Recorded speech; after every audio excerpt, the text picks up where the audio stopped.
नमस्ते दोस्तों, धारावाहिक मैं कुछ भी कर सकती हूँ की 17वीं कड़ी में आइए सुने डॉक्टर स्नेहा की जिंदगी के पन्नों को, जिन्होंने उन्हें मुश्किल रास्तों पर चलना सिखाया है। कुछ भी कर सकती हूँ, मैं कुछ भी कर सकती हूँ। पॉपुलेशन फाउंडेशन ऑफ इंडिया की प्रस्तुति, यूनाइटेड नेशंस पॉपुलेशन फंड का सहयोग और बॉम्बे लोकल पिक्चर्स द्वारा निर्मित। मैं हूँ स्नेहा, डॉक्टर स्नेहा माथुर। ये मेरी जिंदगी की डायरी के कुछ पन्ने हैं, जिसमें कुछ गुजरे पल हैं। ऐसे पल जिन्होंने हर मुश्किल रास्ते पर मुझे चलना सिखाया, मेरे अंदर आत्मविश्वास भरा, ताकि मैं बेहिचक कह सकूं कि मैं कुछ भी कर सकती हूँ। डॉक्टर पाल और रवि के मिली भगत से इंस्पेक्टर दिगंबर सिंह ने मुझे जानबूझकर शुक्रवार की रात को गिरफ्तार किया, ताकि मुझे जमानत नहीं मिल सके। लेकिन डॉक्टर सुमित के आग्रह पर एसपी मधोक ने इंस्पेक्टर दिगंबर सिंह को चेतावनी दी कि अगर वो 24 घंटों में डॉक्टर पाल और रवि को गिरफ्तार करके नहीं लाया तो सस्पेंड भी हो सकता है। अरे आओ दिगंबर आओ। अब दिगंबर, तुम्हें शेरो शायरी में कोई रस नहीं है ना? अब है सर, बिल्कुल है। तो ये सुनो, न था कुछ तो खुदा था, कुछ न होता तो खुदा होता, डुबोया मुझको होने ने, न होता मैं तो क्या होता। वाह वाह सर वाह, बहुत बढ़िया। दिगंबर, तुम्हारा कभी मन नहीं करता कि मैं तुम्हारे लिए वाहवाही करूं? क्यों नहीं सर, क्यों नहीं? तो फिर कुछ करते क्यों नहीं? फोटो एल्बम दिया गया, सारे डिटेल्स दिए गए, तो भी तुम उनको अरेस्ट नहीं कर पाए? हाँ सर, कोशिश की, बहुत की सर। तो इतना पसीना क्यों आ रहा है? पसीना देख के हम समझ लेते हैं कि ये कोशिश का पसीना है या काम चोरी का। तुमसे नहीं हो पा रहा तो किसी और को दे दें? नहीं सर, हो पाएगा। नहीं, होगा। बस एक मौका और दे रहे हैं। जी सर। एक मौका। हमें डॉक्टर पाल और रवि चाहिए अगले 12 घंटे में। जी। नहीं तो ये पुलिस की वर्दी में जो तने हुए हो ना, वो उतर जाएगी, समझे? जी सर। मानवता अस्पताल में मुन्ना डॉक्टर पाल के खिलाफ बयान देने के लिए उनके वार्ड बॉय धीरज को भी ले आया था। सच में अगर डॉक्टर सुमित और मुन्ना इस घड़ी में साथ नहीं देते तो शायद जो गुनहगार थे उन्हें अपने किए की सजा कभी नहीं मिलती। हाँ भाई धीरज, हम तुम्हारा वीडियो बनाएंगे। ये हमारे फोटोग्राफर महोदय हैं। हाँ, ये बनाएंगे तुम्हारा वीडियो। जी। धीरज भैया। हाँ सर, जरा उस तरफ करो ना। अब ठीक है? हाँ, बस दांत मत चमकाओ। टूथपेस्ट का विज्ञापन थोड़े नहीं करने आए हो। ऐसे गंभीर बनकर ठीक है? हाँ, चलो रेडी है, बोलना चालू करो। मेरा नाम धीरज है। मैं डॉक्टर पाल के क्लिनिक में काम करता हूँ। वहाँ बहुत सारा गोरख धंधा होता रहा है। वैसे तो वो मानवता अस्पताल में रेडियोलॉजिस्ट हैं, लेकिन चुप चुप कर अपनी क्लिनिक में गलत काम करते हैं। पैसे लेकर वो अजन्मे बच्चे का लिंग परीक्षण भी कराते रहे हैं। सीमा श्रीवास्तव के होने वाले बच्चे का लिंग परीक्षण भी उन्होंने ही किया। कम से कम ऐसे 200 से ज्यादा केस उन्होंने निपटाए हैं। मुझे तो तनख्वाह के नाम पर चवन नहीं देते थे। यहाँ की तरफ पीएफ भी नहीं, छुट्टी भी कम।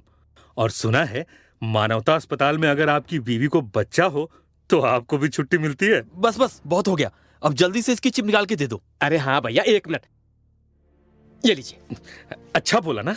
अरे एकदम फर्स्ट क्लास। अब यहाँ नौकरी लग जाएगी ना? अरे तुम्हें क्या है, कहाँ ये अस्पताल के चक्कर में हो। कैमरे पे इतने सुंदर लगते हो, मुंबई जाओ भाई, टीवी सीरियल में काम करो। आप तो हमें घुमा रहे हैं मुन्ना भैया। अरे कर रहे हैं भाई, कर रहे हैं, वक्त लगता है।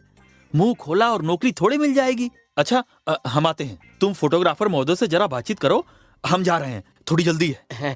भैया जी बोलिए तो टीवी सीरियल का पोर्टफोलियो बना दे। ओनली ₹399 है? घर में इतना बड़ा महाभारत चल रहा था, लेकिन एक इंसान को जैसे किसी चीज से कोई फर्क नहीं पड़ता। वो थे पूरब भैया। उन्हें सिर्फ अपने नशे की फिक्र थी। जिस वक्त घर को उनके कंधे की जरूरत थी, उस वक्त भी अपने कंधे से सारी जिम्मेदारी झाड़कर वो बस घर से निकल पड़े। रत्ना, 50-100 रुपए हैं तो दो, जरा कुछ काम है। कम से कम अभी तो घर पे रहिए, बाबूजी को आपकी बहुत जरूरत है। मेरी जरूरत? सीमा नहीं रही, स्नेहा दीदी भी जेल में है। बाबूजी को आपकी हिम्मत और सहारे की जरूरत है। ये हर घड़ी हमको लेक्चर मत झाड़ा करो। हमको भी अकेलेपन की जरूरत है, जो इस घर में बच्चों की किचकिच में नहीं मिलता। सोनू की खिलौने वाली गाड़ी टूट गई है। देख लेंगे एक बार, अगर आपसे बन सके तो। बाद में देख लेंगे। वो पूनम दीदी कह रही थी कि। क्या कह रही थी? यही ना कि पूरब को मेरे पास लेकर आओ। उसे अपनी जिम्मेदारी उठानी चाहिए, उसे किसी की परवाह नहीं है, खुद की भी नहीं है। बोलो, यही बोल रही थी ना पूनम दीदी? चुप क्यों हो, बोलो। नहीं, वो हम प्रीता, बाबूजी, माँ सब हमारे जान के पीछे पड़े। हाथ जोड़ते हैं हम।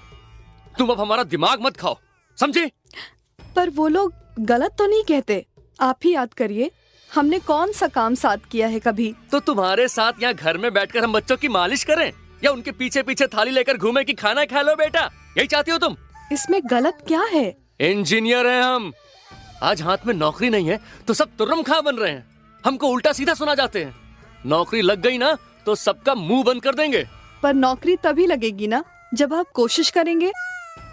सोनू, बाहर जाकर खेलो, नहीं तो उठा के फेंक देंगे गाड़ी। सुने नहीं हम क्या बोले?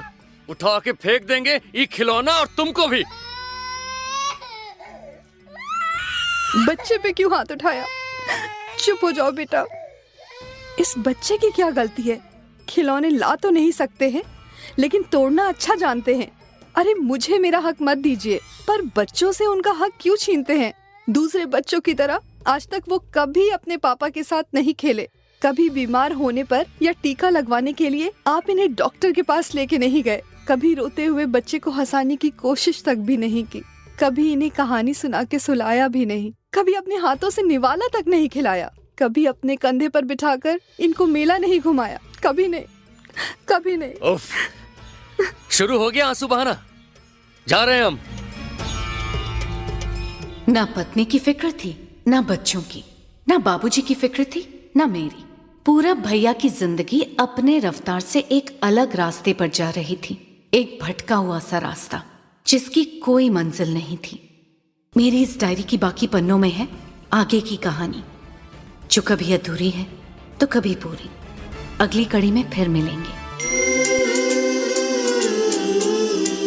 साथियों, कहते हैं डूबते को तिनके का सहारा ही काफी है। जब किसी का परिवार हर तरह से मुश्किलें झेल रहा हो तो पूरे परिवार की जिम्मेदारी बनती है इस मुश्किल घड़ी में एक दूसरे का सहारा बने, बजाय इसके कि हम नशे का सहारा लेकर अपनी जिम्मेदारियों से भागें। खैर, आज की कहानी पर हम आपसे आपकी राय जानना चाहेंगे। क्या बच्चे की जिम्मेदारियों को समझना, उन्हें पालना बस माँ की जिम्मेदारी है? फिर एक पिता की क्या जिम्मेदारी है? इस विषय पर अपने विचार और अनुभव हमारे साथ जरूर बांटें। फोन में नंबर 3 दबाकर। फिर मिलेंगे। नमस्ते। मैं कुछ भी कर सकती